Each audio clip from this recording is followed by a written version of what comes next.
है ना। क्वेश्चन भी है, थोड़े थियोरेटिकल टॉपिक्स भी हैं, और मतलब काफी अच्छा टॉपिक है। देखो, तो पहला है, टॉपिक लिखो अपनी कॉपी में, पहला टॉपिक लिखो अपनी कॉपी में, potential energy of, potential energy of current carrying loop, current carrying loop slash करके लिखना मैग्नेट इन मैग्नेटिक फील्ड। देखो, अब तुम लोग एक चीज सब ध्यान से सुनना। देखो, अगर कोई भी मास ग्रेविटेशनल फील्ड में होता है तो उसकी पोटेंशियल एनर्जी होती कि नहीं होती है? किसी याद है? तुम लोगों ने, सबको पता होगा, तुम सबको, कि कोई भी मास m है जो h हाइट पे है, तो उसकी पोटेंशियल एनर्जी क्या होती है? mgh होती है। कोई भी चार्ज इलेक्ट्रिक फील्ड में होता है तो उसकी भी क्या होती है? पोटेंशियल एनर्जी होती है। अगर तुम्हें नहीं पता है तो k q1 q2 bye r। तो कोई भी मास अगर ग्रेविटेशनल फील्ड में है तो ग्रेविटेशनल पोटेंशियल एनर्जी, कोई भी मास, कोई भी चार्ज अगर इलेक्ट्रिक फील्ड में है तो इलेक्ट्रिक पोटेंशियल एनर्जी। उसी तरीके से अगर कोई मैग्नेट है या फिर मान लो कोई करंट कैरिंग लूप है, अगर उसके आसपास क्या है? मैग्नेटिक फील्ड है, तो उसकी क्या होती है? मैग्नेटिक एनर्जी होती है। तो कितनी होती है मैग्नेटिक पोटेंशियल एनर्जी? टॉपिक लिखो अपनी कॉपी में, potential energy of current carrying loop या मैग्नेट इन मैग्नेटिक फील्ड। तो मैग्नेटिक फील्ड में पोटेंशियल एनर्जी कितनी होती है? तो देखो, सब फॉर्मूला लिखो अपनी कॉपी में। पोटेंशियल एनर्जी का फॉर्मूला होता है माइनस एम डॉट बी। अब तुम वापस सब अपने सर पे हाथ रखने वाले हो कि सर ये एम वापस आ गया, अभी तो गया था वापस आ गया। माइनस एम डॉट बी या फिर minus M B cos theta. ठीक है। एम तुम सबको पता ही अब तक मैग्नेटिक मोमेंट होता है, और एम का फॉर्मूला क्या होता है? मिया, number of turns into current into area vector. और बी का मतलब क्या होता है? बी का मतलब होता है मैग्नेटिक फील्ड। और थीटा किसके बीच का एंगल है? एंगल बिटवीन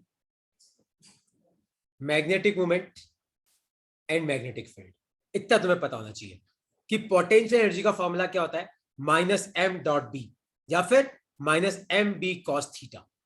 और यार देखो, वापस एक बार तुम्हें रिवाइज करा दो। देखो, तुम ज्यादा कंफ्यूज मत होना। तुम क्या करना, मैग्नेटिक मोमेंट निकालो इस फॉर्मूले से, मिया से, एन आई ए। अगर मान लो आप देख रहे हो और मान लो आपका करंट क्लॉकवाइज है तो मैग्नेटिक मोमेंट अंदर की तरफ। अगर मान लो आप जहां से देख रहे हो आपका करंट मान लो एंटी क्लॉकवाइज है तो मैग्नेटिक मोमेंट बाहर की तरफ। सीधा सा कंसेप्ट, कोई ज्यादा दिमाग नहीं लगाना, सीधा सा। आप देख रहे हो करंट क्लॉकवाइज है तो मैग्नेटिक मोमेंट अंदर की तरफ। आप देख रहे हो करंट एंटी क्लॉकवाइज है तो मैग्नेटिक मोमेंट बाहर की तरफ। सिंपल कंसेप्ट, आया समझ में? और पोटेंशियल एनर्जी क्या होती है? माइनस एम डॉट बी या फिर minus M B cos theta. लिख लो अपनी कॉपी में। और इसको सॉल्व करने पे जो आंसर आएगा वो किस में आएगा?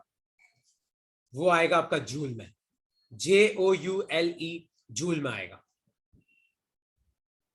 ठीक है। देखो, अपन एक क्वेश्चन करते हैं। एक क्वेश्चन पहले मैं करता हूं, अगला क्वेश्चन तुम लोग ट्राई करना। ठीक है। तो क्वेश्चन क्या है, ध्यान से सुनो। Solve, find potential energy of a circular coil of area 2 metre square, 10 turns and carrying current of 2 ampere placed perpendicular to magnetic field, placed perpendicular to magnetic field of 20 Tesla. तो question क्या है? अब तुम सब लोग ध्यान से सुनो। क्वेश्चन ये बोल रहा है, find potential energy of a circular coil of area 2 metre square, 10 turns है, and carrying current of 2 ampere placed perpendicular to magnetic field of 20 tesla. कैसे कैसे रखा हुआ है? Perpendicular to magnetic field of 20 tesla, मतलब इस तरीके से रखा हुआ है कि ये आपकी कॉइल है और आपकी जो मैग्नेटिक फील्ड है वो ऐसे है 20 टेस्ला, और आपका करंट इस तरीके से फ्लो कर रहा है। तो आप मुझे बताओ कि इसका पोटेंशियल एनर्जी कितना होगा, -mb cos थीटा, यही फॉर्मूला होता है। अब तुम लोग ध्यान से सुनो, m क्या होता है, निया होता है, NIAB cos थीटा, इतना लिख सकते हो अपनी कॉपी में। अब तुम ध्यान से देखो, अब हम हर चीज निकालते हैं। देखो नंबर ऑफ टर्न्स कितने, 10 है, तो n की जगह कितना आ जाएगा, 10 आ जाएगा। करंट कितना है, देखो 2 एम्पियर है, तो I की जगह 2 आ जाएगा। एरिया कितना है, देखो 2 है, तो A की जगह 2 आ जाएगा। मैग्नेटिक फील्ड कितनी, 20 है, तो 20 आ जाएगा थीटा। देखो कि मैग्नेटिक फील्ड इधर है, और मैंने तुम्हें क्या सिखाया कि मैग्नेटिक मोमेंट एरिया के परपेंडिकुलर होता है। ध्यान से देखो, क्लॉकवाइज है तो m इधर की तरफ होगा, तो m और b सेम डायरेक्शन में, तो cos 0 कितना हो गया, 1, और आंसर किसमें है, जूल में। तो कितना आ गया देखो, 20 टू जा 40 टू जा 80 10, तो ये आ गया -800 जूल आपका आंसर है। कोई डाउट है इसमें, तब तुम मुझसे पूछ सकते हो यार, कोई भी डाउट है इसमें तो अब तुम क्लियर कर सकते हो कि सर डाउट आ रहा है, सर डाउट है तो पूछो, कोई भी डाउट है तो क्लियर करो यार। सर ये मैग्नेटिक मोमेंट का डायरेक्शन एक बार और। वैल्यू निकालना आ गई, यस सर। वैल्यू देख, वैल्यू में पक्का डाउट नहीं है। यस सर पक्का। ठीक है, अब देखो यार, मुझे पता है ये टॉपिक थोड़ा थोड़ा थोड़ा भारी है। देखो आप डायरेक्शन कैसे निकालते हैं। जैसे मान ले कि ये एक कॉइल है, ठीक है श्री, अब मान ले कि इसमें करंट कैसे फ्लो कर रहा है, तो कैसे फ्लो कर रहा है, क्लॉकवाइज फ्लो कर रहा है। Yes sir. मतलब जो आदमी इधर खड़ा है, उसको कैसा करंट दिख रहा है, क्लॉकवाइज करंट दिख रहा है, ठीक है। Yes sir. देख, अगर तेरे को करंट क्लॉकवाइज दिख रहा है तो मैग्नेटिक मोमेंट से अंदर की तरफ भेज दे। अगर यही करंट तेरे को एंटी क्लॉकवाइज दिख रहा है, इस बंदे को एंटी बाहर की क्लॉकवाइज तरफ। दिखेगा तो बाहर की तरफ ले, ठीक है। और फॉर्मूला क्या है, मिया, आया समझ में। यार देखो, तुम में से किसी और को भी एम में डाउट है तो मुझसे पूछ सकते हो यार, है ना, कोई शर्माने की बात नहीं है ना, अपन अपन सीख रहे हैं चीजों को, कोई डाउट है तो पूछो। सर वो डायरेक्शन परपेंडिकुलर थी तो 90 डिग्री बनेगा ना क्वेश्चन में। Yes sir. अब लाइन ध्यान से पढ़। एक क्वेश्चन ये है, find potential energy of a circular coil of area turns placed perpendicular to magnetic field. तो मैंने कॉइल को मैग्नेटिक फील्ड के परपेंडिकुलर रखा, तो मैग्नेटिक फील्ड कैसे होगी, ऐसे होगी।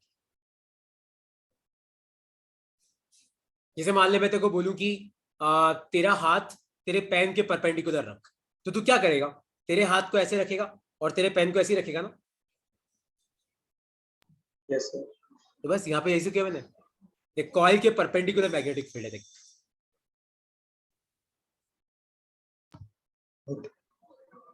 नहीं आया समझ में, कि आ गया। आगे आगे। अब देख, इसके ना 2-3 वैरायटी के क्वेश्चन है, ज्यादा वैरायटी के क्वेश्चन नहीं है इसके, वो अपनी बुक में है वही आते हैं इसके, है ना, टेंशन मत लो तुम, लास्ट तक अपन तुम सारे क्वेश्चन कर ही लोगे वैसे भी। अच्छा अब अपन आगे बढ़ते हैं, तो क्वेश्चन लिखो अपनी कॉपी में, एक क्वेश्चन तो कर लो यार, ताकि मेरे को लगेगा यार हो गया यार, है ना। क्वेश्चन लिखो अपनी कॉपी में, फाइंड पोटेंशियल एनर्जी ऑफ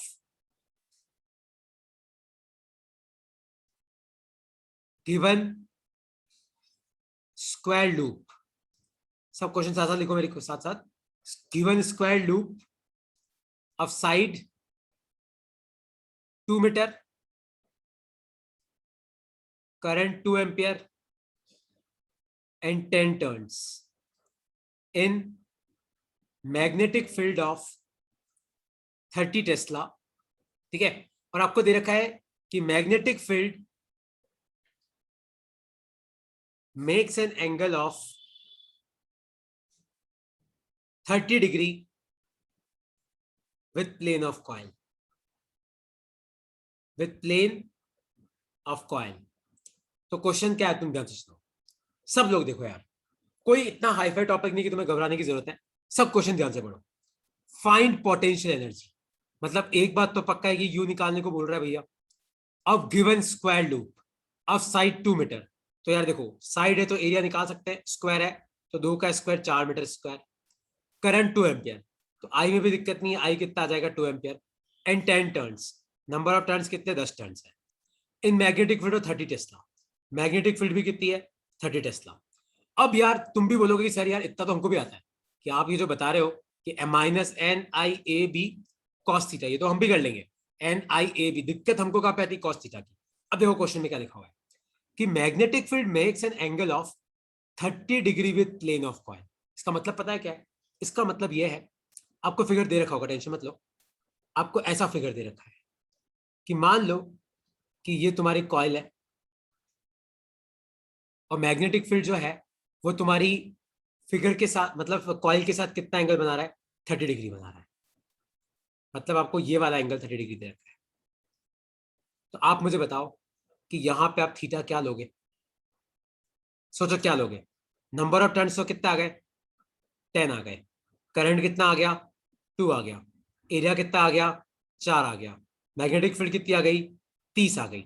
अब थीटा होता है एम और बी के बीच का एंगल, ध्यान से देखो, एक तो आपका करंट क्या है, देखो ध्यान से देखो, एंटी क्लॉकवाइज है, तो ऐसा होगा आपका एम। तो अपने को एम और बी के बीच का एंगल चाहिए। तो अपने को बेसिकली क्वेश्चन में क्या दे रखा है, अपने को दे रखा है कि मैग्नेटिक फील्ड कॉइल के साथ 30 डिग्री बना रही है, पर अपने को तो कौन से एंगल से मतलब है, इस एंगल से मतलब है, तो यहाँ पे cos 60 कितना आ जाएगा, हाफ आ जाएगा। तो आपका आंसर कितना आ जाएगा, 3 4 जा 12, तो आ जाएगा -1200। -600। 1200 आ रहा है ना, सेकेंडरी का आ रहा है, 4 3 जा 12,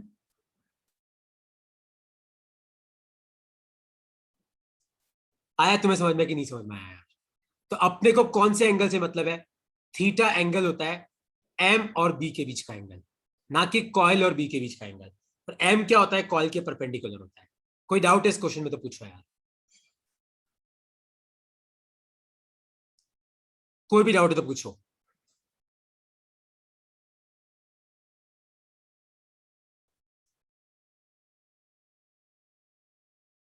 जानू मैं आ रहा हूं, नेगेटिव क्या शो करता है उसमें। अगर किसी सिस्टम की पोटेंशियल एनर्जी नेगेटिव होती है मतलब वो स्टेबल सिस्टम है, किसी की पोटेंशियल एनर्जी पॉजिटिव होती है मतलब वो अनस्टेबल सिस्टम है। आ रहा हूं उस पर मैं, देखो। अच्छा ये लिख लिया, नेक्स्ट टॉपिक लिखो अपनी कॉपी में, work done, work done to rotate coil in magnetic field, work done to rotate coil in magnetic field. मुझे किसी कॉइल को अगर मैग्नेटिक फील्ड में रोटेट करना है तो मुझे कितना वर्क करना पड़ेगा। तो मान लो कि ये आपकी इनिशियल कंडीशन है, इनिशियल कंडीशन मान लो कि आपका एम इधर की तरफ है और आपका बी इधर की तरफ है, और मान लो कि इनके बीच में एंगल है थीटा आई। थीटा आई का मतलब आपको दे रखा है कि इनिशियल में एम और बी के बीच में कितना एंगल है, और मान लो ये आपकी फाइनल कंडीशन है। मान लो कि फाइनली बी इधर की तरफ है और मान लो कि एम इधर की तरफ है, मान लो फाइनली एंगल कितना है थीटा एफ। थीटा एफ का मतलब है कि एम और बी के बीच में फाइनल एंगल कितना है। तो बताओ मुझे कितना वर्क करना पड़ेगा। तो देखो वर्क कैसे निकालेंगे, आप पहले इनिशियल पोटेंशियल एनर्जी निकालो, तो क्या हो जाएगा -mb cos थीटा आई, फिर आप फाइनल पोटेंशियल एनर्जी निकालो, वो क्या आ जाएगा -mb cos थीटा एफ, क्योंकि ये आपकी इनिशियल पोटेंशियल एनर्जी है, ये आपकी फाइनल है। तो वर्क का फॉर्मूला क्या होता है याद रखना तुम, वर्क का फॉर्मूला होता है u final minus u initial. तो अगर तुम इन दोनों को यहाँ पे सब्स्टिट्यूट करोगे तो फॉर्मूला बनेगा mb, और फॉर्मूला आएगा cos थीटा आई माइनस cos थीटा एफ। लिख लो अपनी कॉपी में, लिख लो, लिख लो। बहुत इंपॉर्टेंट टॉपिक है कि अगर आपको किसी कॉइल को मैग्नेटिक फील्ड में रोटेट करना है तो आपको कितना वर्क करना पड़ेगा। देखो मान लो पहले एम और बी के बीच में एंगल थीटा आई है, मान लो बाद में एम और बी के बीच में एंगल थीटा एफ है, तो आप पहले इनिशियल पोटेंशियल एनर्जी निकालो, फाइनल निकालो, और वर्क क्या होता है चेंज इन पोटेंशियल एनर्जी। क्योंकि तुम किसी भी सिस्टम पे अगर वर्क करते हो ना, आप किसी भी सिस्टम पे वर्क करते हो तो उस वर्क के दो पार्ट होते हैं, या तो काइनेटिक चेंज होता है या पोटेंशियल चेंज होता है, या दोनों चेंज होता है। अब यहाँ पे काइनेटिक की बात तो अपन कर ही नहीं रहे, तो अपन वर्क करेंगे तो वर्क कहाँ जाएगा, पोटेंशियल में कन्वर्ट हो जाएगा। तो वर्क क्या होगा, final potential energy minus initial potential energy. लिख लो।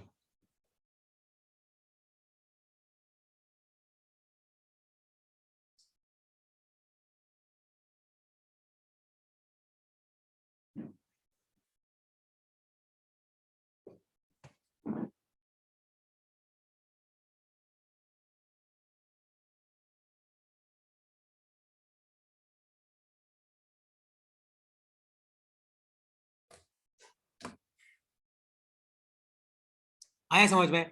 जैसे मान लो कि अभी वाला क्वेश्चन तुम्हें सॉल्व करना है। क्वेश्चन लिखो अपनी कॉपी में, ये तुम्हारी बुक का क्वेश्चन है, खाली मैं वैल्यू चेंज कर रहा हूं। A magnet of 0.2 ampere metre square, मतलब ये आपको मैग्नेटिक मोमेंट दे रखा है, इज प्लेस्ड पैरेलल टू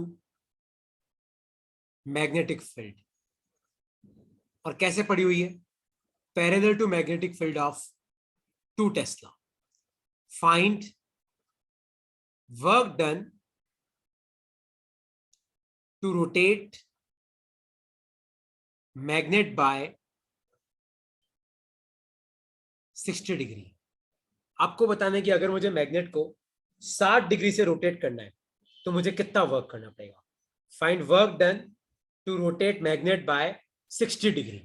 तो आपको बताना है कि अगर मान लो मुझे मैग्नेट को 60 डिग्री से रोटेट करना है तो मुझे कितना वर्क करना पड़ेगा।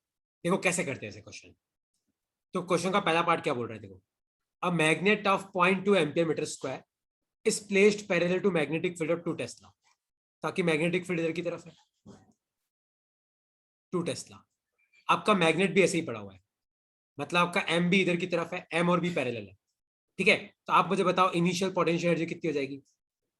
Minus M B cos theta initial. तो एम कितना है? 0.2। मैग्नेटिक फील्ड कितनी है? 2। इनिशियल एंगल कॉस 0 कितना है? 1। तो ये कितना आ जाएगा? Minus 0.4 joule. आया समझ में? कितना आएगा? Minus M B cos theta, क्योंकि शुरू में आपका एम बी इधर की तरफ है, आपका बी भी इधर की तरफ है। देखो दे रखा है ना, placed parallel to magnetic field. ये आपका इनिशियल कंडीशन है। अब ये बोल रहा है कि मुझे अगर मैग्नेट को 60 डिग्री से रोटेट करना है तो बताओ मुझे कितना वर्क करना पड़ेगा। मतलब मैग्नेटिक फील्ड इधर है, मान लो ये 60 डिग्री आ गया, तो आप मुझे बताओ फाइनल पोटेंशियल एनर्जी कितनी आ जाएगी? Minus M B cos theta final. तो ये कितना आ जाएगा? -0.2। बी कितना दे रखा है आपको? 2। और कॉस 60 कितना होता है? हाफ। तो ये कितना आ जाएगा? -0.2 जूल। तो आपका वर्क डन क्या हो जाएगा? You final minus U initial. तो -0.2 माइनस -0.4, सॉल्व करोगे तो कितना आ जाएगा? 0.2 जूल आ जाएगा।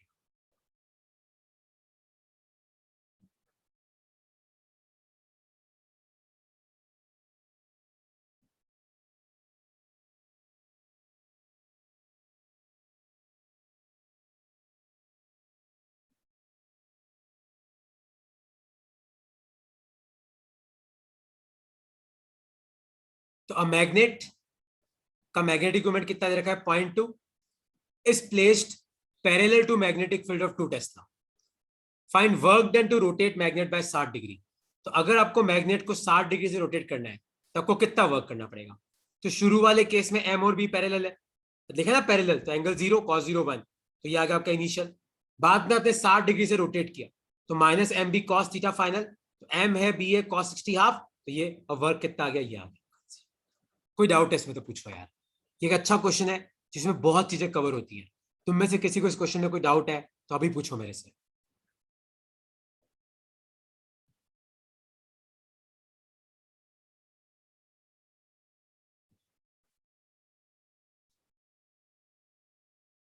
डाउट है तो पूछो कि सर यार नहीं समझ में आ रहा है। सर प्लीज रिपीट कर दो आप। देख, देखो क्वेश्चन समझ में आया? क्वेश्चन में क्या लिखा हुआ है?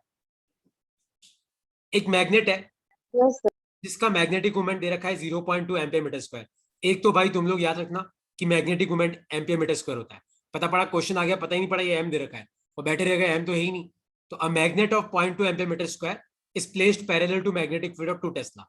देख जैसे क्या दे रखा है, देख पहले जहां मैग्नेटिक फील्ड है वही मैग्नेटिक मोमेंट है, दोनों पैरेलल है। तो मैग्नेटिक फील्ड दे रखी है, एम दे रखा है, तो पोटेंशियल एनर्जी क्या होगा? Minus M B cos theta. M की जगह एम, बी की जगह बी, और दोनों शुरुआत में बी भी इधर है, एम भी इधर है, cos 0 1, ये आ गया इनिशियल। फिर क्वेश्चन है कि बताओ मैग्नेट को 60 डिग्री से रोटेट करना है तो कितना वर्क करना पड़ेगा? तो 60 डिग्री से रोटेट करना है तो फाइनल कितना हो गया? Minus M B cos theta final plus cos 60 half, तो ये आ गया फाइनल। और वर्क क्या होता है? U final minus U initial. Okay, तो अगर तुम्हें कोई डाउट नहीं है तो अब मैं आगे बढ़ रहा हूं। नेक्स्ट लिखो अपनी कॉपी में, equilibrium equilibrium of current carrying loop, topic लिखो अपनी कॉपी में, equilibrium of current carrying loop slash magnet in magnetic field. देखो यार, अब तुम में से जिसको ये बात नहीं पता है या जिन्होंने अभी ज्वाइन किया है, देखो मैं तुमको एक चीज रिवाइज कराता हूं। सब एक चीज ध्यान से सुनना कि अगर आपके पास यूनिफॉर्म मैग्नेटिक फील्ड है, यूनिफॉर्म मैग्नेटिक फील्ड का मतलब है कि मैग्नेटिक फील्ड की वैल्यू सब जगह सेम है। तो याद रखना, यूनिफॉर्म मैग्नेटिक फील्ड में आप कोई भी करंट कैरिंग लूप रखो, और आप कैसे भी रखो, भले कोई फर्क नहीं पड़ता, तुम भले अमीबा जैसा लूप रख दो, कोई फर्क नहीं पड़ता। यूनिफॉर्म मैग्नेटिक फील्ड में अगर कोई करंट कैरिंग लूप है तो उस पर नेट फोर्स हमेशा क्या होता है? जीरो होता है। तुम्हें कुछ सोचने की जरूरत नहीं है।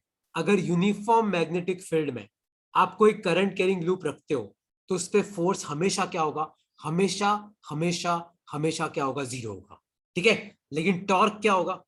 याद है मैंने तुम्हें टॉर्क पढ़ाया था, एम क्रॉस बी। टॉर्क क्या होगा? M B sine theta. तो अगर तुम किसी भी यूनिफॉर्म मैग्नेटिक फील्ड में कोई करंट कैरिंग लूप रखते हो तो उस पर फोर्स तो हमेशा जीरो होगा, पर टॉर्क क्या होगा? M B sine theta, M cross B. ये तुम्हारे पास लिखा हुआ है। देखो, अब मुझे नहीं पता कि तुम्हें इक्विलिब्रियम का मतलब पता है कि नहीं पता है। इक्विलिब्रियम का मतलब होता है, इक्विलिब्रियम का मतलब होता है कि बॉडी पे नेट फोर्स भी जीरो होना चाहिए, मतलब बॉडी पे कोई फोर्स ना लगे, सब कट जाए, और बॉडी पे नेट टॉर्क भी जीरो होना चाहिए। तभी आपकी बॉडी किस में कही जाती है? इक्विलिब्रियम में कही जाती है। अगर मान लो बॉडी पे नेट फोर्स जीरो नहीं है तो बॉडी का एक्सेलरेशन होगा, बॉडी पे नेट टॉर्क जीरो नहीं है तो बॉडी का एंगुलर एक्सेलरेशन होगा। मतलब फोर्स जीरो नहीं है तो बॉडी चलेगी, टॉर्क जीरो नहीं है तो बॉडी घूमेगी। इक्विलिब्रियम का मतलब है कि बॉडी पे फोर्स भी जीरो होना चाहिए और टॉर्क भी जीरो होना चाहिए। तो अब अपन बात करेंगे, टॉपिक क्या है? Equilibrium of current carrying loop या magnet in uniform magnetic field कर दो इसको, in uniform magnetic field. Tension मत लो, नॉन यूनिफॉर्म तुम्हारे सिलेबस में नहीं है। तो equilibrium of current carrying loop slash magnet in uniform magnetic field. तो देखो, ऐसे चार्ट बनाओ अपनी कॉपी में। तो इक्विलिब्रियम के लिए दो चीजें होना जरूरी है। पहली चीज क्या होनी जरूरी है? नेट फोर्स जीरो होना चाहिए, जो हमेशा होता है, ऑलवेज। मैं तुम्हें क्या कहा? तुम कैसे भी लूप रख दो उस पर नेट फोर्स हमेशा जीरो ही होगा। तो पहली कंडीशन सेटिस्फाई होगी। दूसरी कंडीशन क्या होती है? कि नेट टॉर्क जीरो होना चाहिए। लेकिन भैया, नेट टॉर्क का फॉर्मूला होता है एम बी साइन थीटा, और वो जीरो होना चाहिए।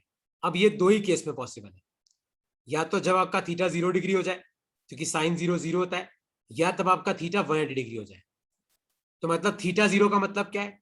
कि एम और बी दोनों पैरेलल हो जाए, या थीटा 180 में एम और बी दोनों एंटी पैरेलल हो जाए। तो इक्विलिब्रियम कब होता है? जब नेट फोर्स भी जीरो है और नेट टॉर्क भी जीरो है।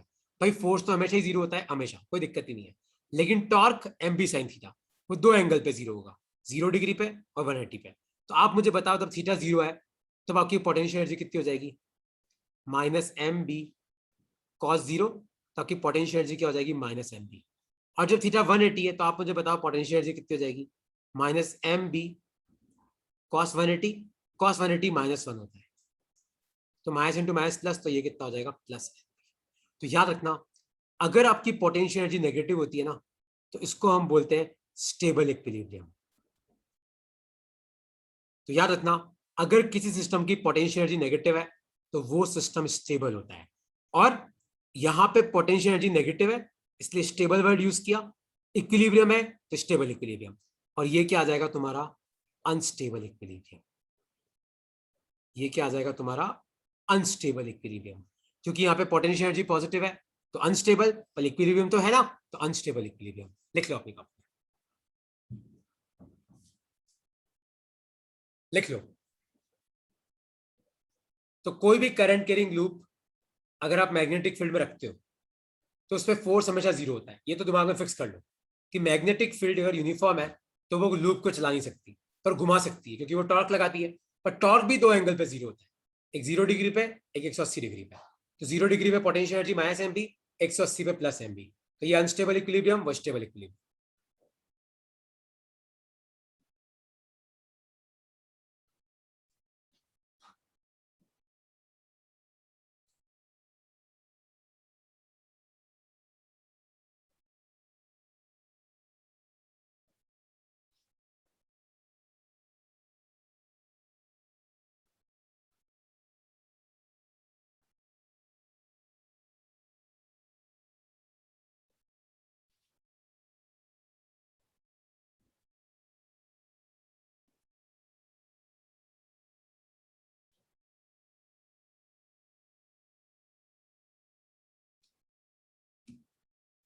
ठीक है, कोई डाउट तो नहीं है? डाउट है तो पूछो।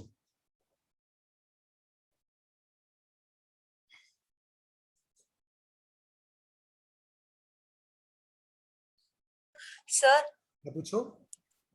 सर इससे पहले वाला एक बार पेज निकाल दो ना। ये लिख लिया। इसके पहले मैंने क्या समझाया था जनरल? मैंने चीज टॉपिक लिखवाया था equilibrium of current carrying loop और magnet in uniform magnetic field. फिर मैंने समझाया कि इक्विलिब्रियम क्या होता है। इक्विलिब्रियम का मतलब है कि नेट फोर्स भी जीरो होना चाहिए, नेट टॉर्क भी जीरो होना चाहिए। फिर देख मैंने क्या समझाया, फिर मैंने ये समझाया कि तुम करंट कैरिंग लूप को कैसे भी रखो मैग्नेटिक फील्ड में, अगर यूनिफॉर्म है तो कोई फर्क नहीं पड़ता, नेट फोर्स हमेशा क्या होगा, जीरो होगा। पर टॉर्क का फॉर्मूला क्या होता है, एम बी साइन थीटा। तो देख, अगर हमें इक्विलिब्रियम समझना है, मतलब हमें ये पता करना है कि इक्विलिब्रियम कब होगा, तो फोर्स तो हमेशा ही जीरो है, तो अपने को टॉर्क ही चेक करना है। टॉर्क दो एंगल पे जीरो होता है, 0 डिग्री पे, 180 डिग्री पे।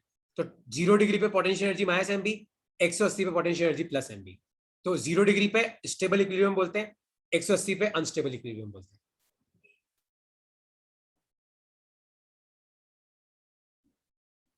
लिख लिया? आगे बढ़ू मैं? Yes sir.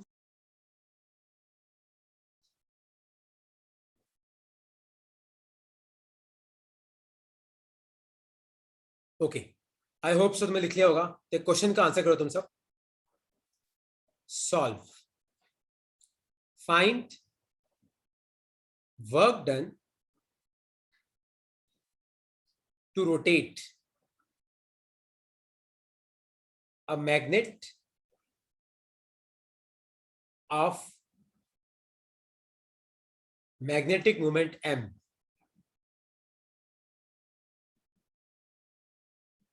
from stable equilibrium position to unstable equilibrium position,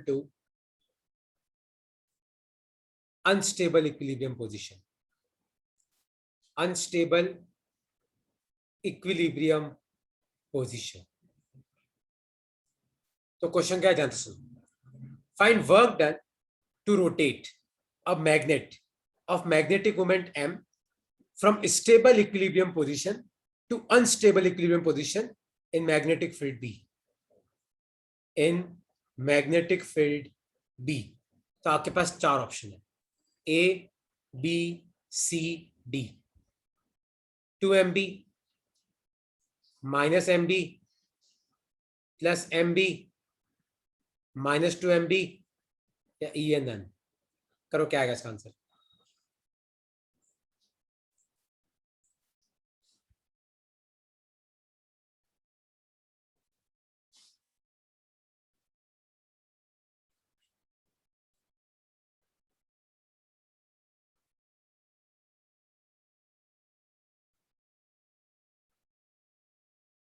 क्या होगा इसका आंसर, सोचो।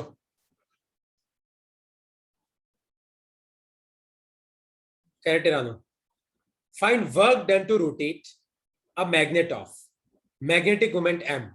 तो पहले स्टेबल इक्विलिब्रियम पोजीशन थी, मतलब जहां m है वहीं b है। तो आप मुझे बताओ इनिशियल पोटेंशियल एनर्जी कितनी है, माइनस एम बी है। फिर फाइनल केस क्या है, आपको इसको रोटेट करके अनस्टेबल करना है। तो आप मुझे बताओ फाइनल पोटेंशियल एनर्जी कितनी हो जाएगी, प्लस एम बी हो जाएगी। तो आप मुझे बताओ वर्क डन क्या होता है, U final minus U initial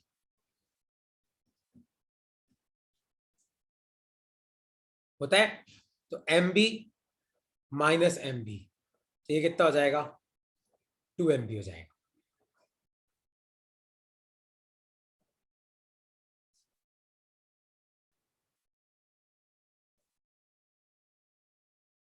Shri अक्षत, तो समझ में आया कैसे हुआ ये?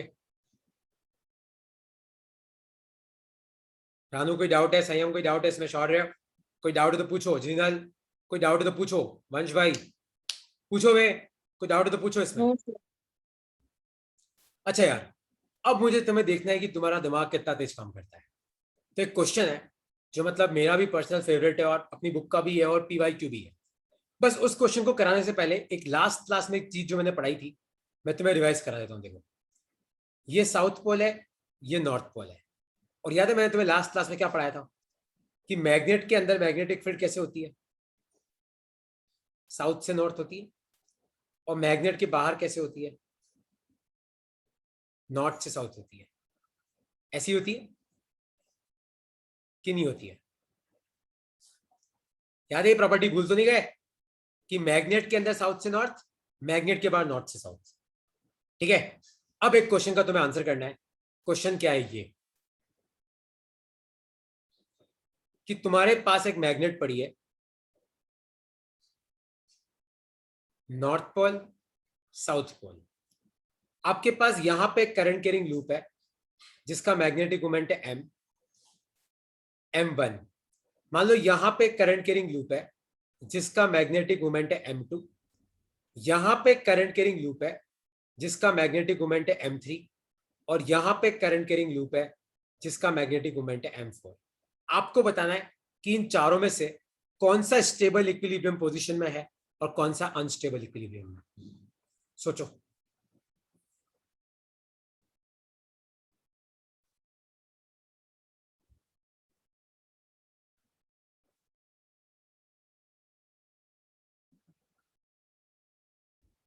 याद है स्टेबल इक्विलिब्रियम मतलब m और b पैरेलल हो, और याद है अनस्टेबल इक्विलिब्रियम मतलब m और b अपोजिट हो।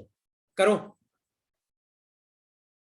फैजान भाई, ट्राई करो। श्री ट्राई करो। अक्षत लगाओ दिमाग। संयम, शौर्य, तुम सबसे उम्मीद है यार, तुम सबका दिमाग तेज है मुझे पता है।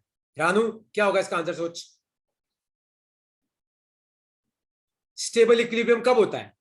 जब m और b पैरेलल होते हैं। अनस्टेबल कब होता है? जब m और b एंटी पैरेलल होते हैं। सबसे सर पहले M2 अनस्टेबल होगा। मेरे को चारों का पता है, लिख के भेज, लिख के भेज। चारों का पता है मुझे। मैं एक का आंसर दूंगा तुम्हें सबका पता पड़ जाएगा एक्चुअली। हाँ संयम, अक्षत करेक्ट है, करेक्ट है, करेक्ट है। क्योंकि देखो मैग्नेटिक फील्ड लाइन कैसी होगी? ऐसी बनेगी।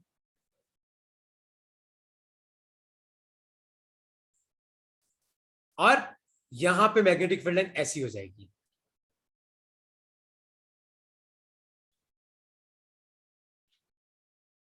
तो ध्यान से देखो, यहां पे दोनों अपोजिट है, मतलब ये अनस्टेबल है। देखो यहां पे भी m और b अपोजिट है, मतलब ये भी क्या है? अनस्टेबल है। लेकिन ये क्या है? स्टेबल। और ये भी क्या है? स्टेबल। आया तुम्हें समझ में कि नहीं समझ में आया? ए रानू, सब स्टेबल नहीं है। आया समझ में क्वेश्चन मैंने कैसे किया कि नहीं समझ में आया? जीनल डाउट है? रानू डाउट है तो पूछो। शौर्य क्लियर हुआ कि डाउट है इसमें?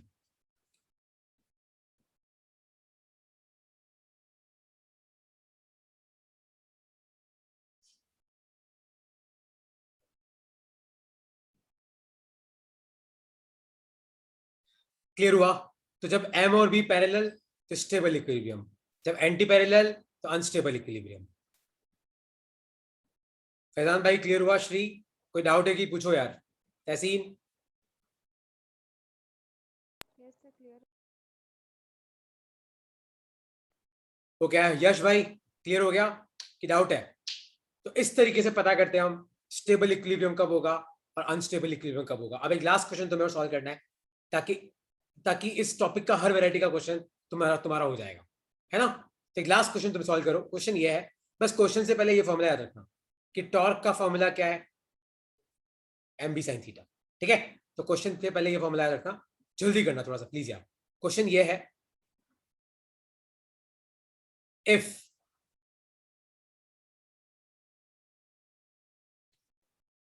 if magnet of M makes 60° with magnetic field,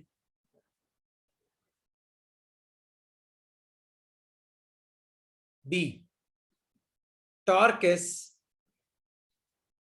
20 newton metre. तो अगर आपका कोई मैग्नेट है M जो मैग्नेटिक फील्ड के साथ 60 डिग्री का एंगल बनाता है, तो टॉर्क कितना है? 20 न्यूटन पर मीटर। तो क्वेश्चन है, find work done to rotate the magnet from 0 degree मतलब parallel to magnetic field, to 90 degree मतलब परपेंडिकुलर टू मैग्नेटिक फील्ड। करो, ट्राई करो क्या आएगा इसका आंसर। तो क्वेश्चन है, अगर आपके पास कोई मैग्नेट है जिसका मैग्नेटिक मोमेंट m है और वो मैग्नेटिक फील्ड के साथ 60 डिग्री का एंगल बनाती है, तो उस पर टॉर्क कितना है? 20 न्यूटन मीटर। तो आपको बताना है कि मुझे इस मैग्नेट को 0 डिग्री से 90 डिग्री पर रोटेट करना है। तो बताओ मुझे कितना वर्क करना पड़ेगा। तो पहले टॉर्क का फॉर्मूला पुट करो, mb sin थीटा। टॉर्क कितना है? 20। m नहीं है, b नहीं है। sin 60 कितना होता है? √3/2। तो m इंटू बी की वैल्यू कितनी आ जाएगी? 40/√3 आ जाएगी। 2 ऊपर √3 नीचे। अब find work done to rotate the magnet from 0 degree 90 degree. तो पहले आपका m और b पैरेलल है, तो इनिशियल पोटेंशियल एनर्जी कितनी है? -m। फाइनली आपका m और b परपेंडिकुलर है, तो फाइनल पोटेंशियल एनर्जी कितनी है? 0। तो वर्क डन क्या होता है?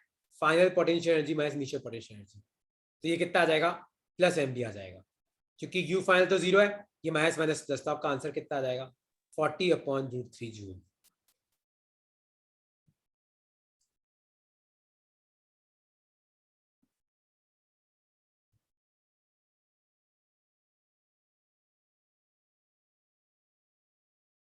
ठीक है, ओके यार, थैंक्स अ लॉट।